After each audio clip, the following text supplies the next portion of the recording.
Yes, so welcome to Vasily's Garden, folks. It's about to start raining. We're sitting here under the veranda at Craig Castree's place, Humble Lemon here, and we're going to touch base on garden and the importance of growing your own and how important and vital it is for you to understand the benefits of doing what you've got to do in your own garden and not being reliant on the major shopping centres or supermarkets, in fact, to get things like this to the kitchen table for your family to enjoy. Craig, buddy, it's going to rain again. I know. You heard me cursing and dancing it before, so I've done it. Stop doing those rain dances, mate. Let me tell you. I know. Unbelievable. We had enough rain. Every time I complain about it, it comes down again. So I'm blessed because I haven't watered today. So anyway. Well, I didn't water either. I mean, we had a good downpour this morning. So yeah, that's good. Yeah. Now, but you're right. Look, we were talking about the importance of microbes or the microbiome in the soil and the life of it. The way our food is grown is really dictating what's going on currently, and we've had it wrong for over 100 years, the last century. Yeah. And what we've got to do is we've got to acknowledge that fact that we've had it wrong. Yeah. And what we've been doing till this point is the way we've grown our food has been detrimental to the soil and the atmosphere. I'm going to take another angle as well, because my background in television and travelling in people's homes, and we went did a place yesterday that was on, or a couple of days ago in fact, Peter and Connie's place in Springvale. 73, 74 years young years, 50 years in the garden. I didn't get to meet his two sons, who were working obviously, but as previous episodes I've done over the last 20 years, visiting so many different families, I get to meet the second and third generation. Yeah. And as life has it, we don't all live forever. We're not here for a long time, we're here for a good time, and it's a short time. In fact, a lot of those guests have moved on, right onto a better place. And the sons, daughters and grandchildren, in fact, have come to see me or contacted me saying, we wish we learned, we knew, we did what they did. Can you help us? We've taken an angle of microbes and understanding. Stop turning the soil over. We're destroying it. The supermarkets are bringing in produce that are heavily laced with artificial, insecticides and fungicides and so on. We know that. We understand that. But the problem I think a lot of people have is if they can't see it, they don't believe it. They don't feel it unless it hits home. And every second family member, if not every second person, has some form of illness. Okay, so let me sort of, with this study that I've been doing, and I mean, I've done some 18 months of it now, and even today I've been studying all day. Even though I've been out in the garden, I'm listening to lectures and what have you. So in 1965, 3% of the population had autoimmune disease and dysfunction. That's things like type 2 diabetes, heart disease, cancers, that. Things were, only 3%. And here we are, clever community that we think we are. With all the and all the technology that we know and have used.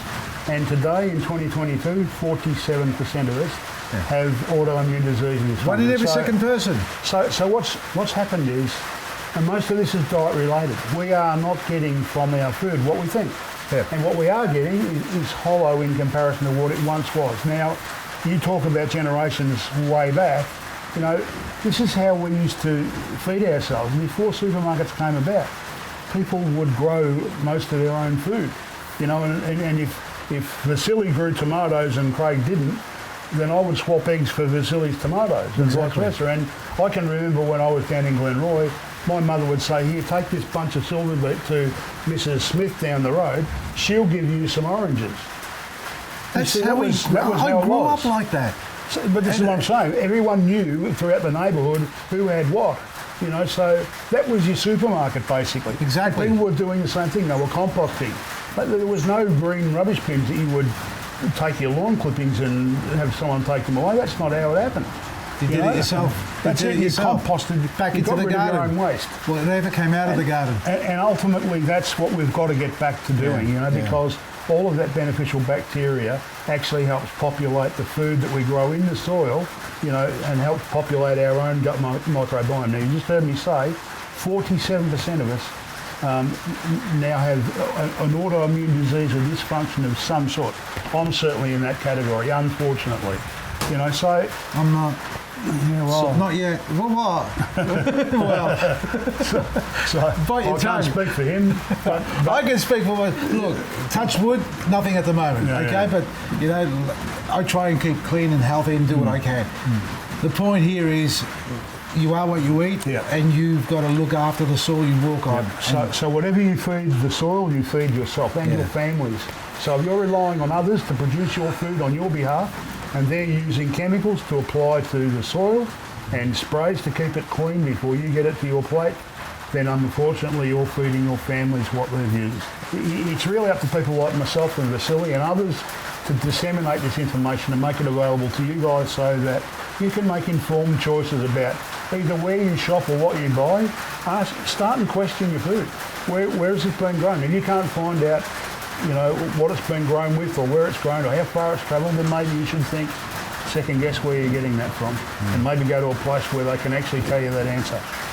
When I buy my meat, for instance, I ask them, where does this pork come from? And if it's not grass-fed, I'm not interested. You know, so if the butcher can't tell me where it came from, then I go and find a new butcher.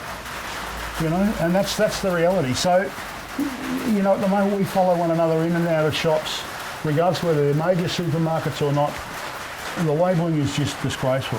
You can't tell where it's travelled, who grew it, what it's been fed with, what it's been sprayed with, when it was picked, when it was put on the shelf, how far it's travelled, none of those questions. And yet we remarkably part with all our hard-earned cash, and then we wonder why we get sick. You've heard me say it 1,000 times, folks. Not hard to work You're out. hearing it from the man himself as well, Craig. It's an environment that we've really got to make change and, you know, open our eyes and start listening, paying attention to what's going on around you. And more in particular, pay attention to what's going on in your garden. Look after it better than you can imagine you need to. It's vital. Get a cover of mulch over every piece of soil you have, even pots. Get it mulched. Yeah. Because that way, when the we're going to get a bang here. That way, when the plants photosynthesize and suck down that carbon, it gets stored and It stays in where there. it is. Yeah, it's You know? important. So, and the more of that we can all do, the better off the planet will be, and so will we. You know, so We're anyway. going to see more of Craig in the upcoming episodes, folks. Sit back, relax, because we've got some more guests coming to this little channel of ours, Vasily's Garden, with me and Craig Castree. Maresi.